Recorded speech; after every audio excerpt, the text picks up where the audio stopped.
ನಮ್ಮ ಮಾಜಿ ಮುಖ್ಯಮಂತ್ರಿಗಳಾದಂಥ ಕುಮಾರಸ್ವಾಮಿ ಅವರು ಒಂದು ಪ್ರಜಾಪ್ರಭುತ್ವದ ವ್ಯವಸ್ಥೆನಲ್ಲಿ ಸಂವಿಧಾನವನ್ನ ಒಪ್ಪಿ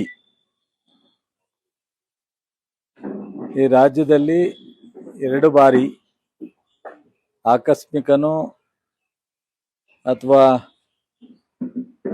ಈ ಆಪರೇಷನ್ ಕಮಲನೋ ಯಾವುದೋ ಒಂದು ರೀತಿನಲ್ಲಿ ಒಂದು ಮುಖ್ಯಮಂತ್ರಿ ಸ್ಥಾನದಲ್ಲಿ ಕೂತಿದ್ದಂಥವ್ರು.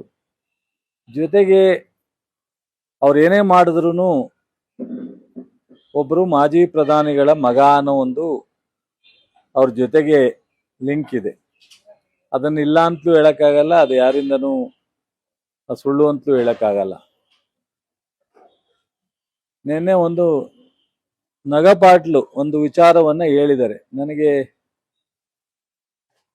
ಇಂಥ ಒಂದು ವಿಚಾರನೂ ಸಹ ಒಬ್ಬ ರಾಜ್ಯದಲ್ಲಿ ಮುಖ್ಯಮಂತ್ರಿಯಾಗಿ ಆಡಳಿತ ಮಾಡಿದಂಥ ಒಬ್ಬ ರಾಜಕಾರಣಿ ಮಾತಾಡ್ಲಿಕ್ಕೆ ಸಾಧ್ಯನಾ ಅಂತ ನನಗೆ ಆಶ್ಚರ್ಯ ಆಯಿತು. ಡಿ ಕೆ ಶಿವಕುಮಾರನ್ನ ನಾನು ಮುಖ್ಯಮಂತ್ರಿಯಾಗಿ ಒಪ್ಪಿಲ್ಲ ಅಂತ. 2ನೇ ಪದ 70% ಜನ ಅವರನ್ನ ಒಪ್ಪಿಲ್ಲ. ಅಂದ್ರೆ ಇವರು ಸಂವಿಧಾನ ಒಪ್ಪಲ್ಲ ಅಂತ ಇವರು ಇಂಡೈರೆಕ್ಟ್ ಆಗಿ ಹೇಳ್ದಂಗಿದೆ.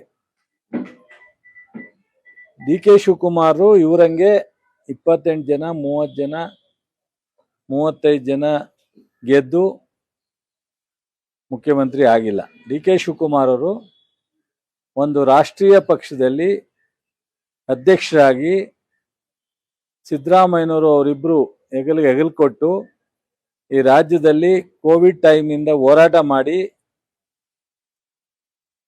ಈ ರಾಜ್ಯ ಜನಕ್ಕೆ ಭರವಸೆಯನ್ನ ಮೂಡಿಸಿ ಖರ್ಗೆ ಅವರು, ರಾಹುಲ್ ಗಾಂಧಿಯವರು, ಸೋನಿಯಾ ಗಾಂಧಿಯವರ ಮಾರ್ಗದರ್ಶನದಲ್ಲಿ 136 ಜನವನ್ನ ಗೆದ್ದು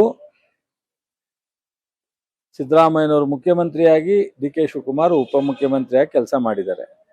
ಸಿದ್ದರಾಮಯ್ಯನವರು ಬಹಳ ಸಂತೋಷವಾಗಿ ನನ್ನ ಜೊತೆಲಿ ಹೆಗಲು ಕೊಟ್ಟು ಕೆಲಸ ಮಾಡಿದ್ದಾರೆ ಅನ್ನೋ ಒಂದು ಸಂತೋಷವನ್ನ ವ್ಯಕ್ತಪಡಿಸಿ ನಮ್ಮ ಹೈಕಮಾಂಡ್ ನಾಯಕತ್ವದಲ್ಲಿ ಪವರ್ ಬದಲಾವಣೆಯನ್ನ ಮಾಡಿಕೊಂಡು ಇಬ್ರು ಅನ್ಯೋನ್ಯವಾಗಿ ಇವತ್ತು ಈ ರಾಜ್ಯದ ಜನರಿಗೆ ಕಾರ್ಯಕ್ರಮಗಳನ್ನ ಅಭಿವೃದ್ಧಿಯನ್ನ ಮಾಡ್ತಾ ಇದ್ದಾರೆ.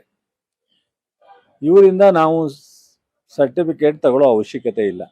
ಬಟ್ ಇವರು ಒಂದು ಸಂವಿಧಾನ, ಒಂದು ಪ್ರಜಾಪ್ರಭುತ್ವದಲ್ಲಿ ಇದೀನಿ ಅನ್ನೋದನ್ನೇ ಮರ್ತು ನಾನು ಮಿಸ್ಟರ್ ಡಿ ಕೆ ಶಿವಕುಮಾರ್ ಅಂತ ಹೇಳೋರೆ. ಮಿಸ್ಟರ್ ಕುಮಾರಸ್ವಾಮಿ ಅಂತ ಹೇಳಕ್ ನಮ್ಗೆ ಯಾರು ಬರಲ್ಲ ಅಂತ ತಿಳ್ಕೊಳ್ಳೋದು ಬೇಡ. ಅವರು ಮಿಸ್ಟರ್ ಕುಮಾರಸ್ವಾಮಿ ಅಂತ ಹೇಳೋದಕ್ಕೆ ಎಲ್ರಿಗೂ ಬರುತ್ತೆ. ಮಿಸ್ಟರ್ ಕುಮಾರಸ್ವಾಮಿ ಅವರೇ, ಸ್ವಲ್ಪ ನಾಲ್ಗೆ ಹಿಡಿತದಲ್ಲಿ ಇಟ್ಕೊಂಡು ಮಾತನಾಡಿ. ಮತ್ತು ಇದು ಅತ್ಯಂತ ಮೂರ್ಖತನದ ಪರಮಾವಧಿ, ಅತ್ಯಂತ ಮೂರ್ಖತನದ ಪರಮಾವಧಿ. ನಿಮ್ಮ ನಾಯಕತ್ವ ಎಲ್ಲಿದೆ? 2006ರಲ್ಲಿ ನೀವು ಜನತಾದಳದಿಂದ ಅಧಿಕೃತವಾಗಿ ನಾಯಕನ ಘೋಷಣೆ ಆಗಿದ್ರ? ನೀವು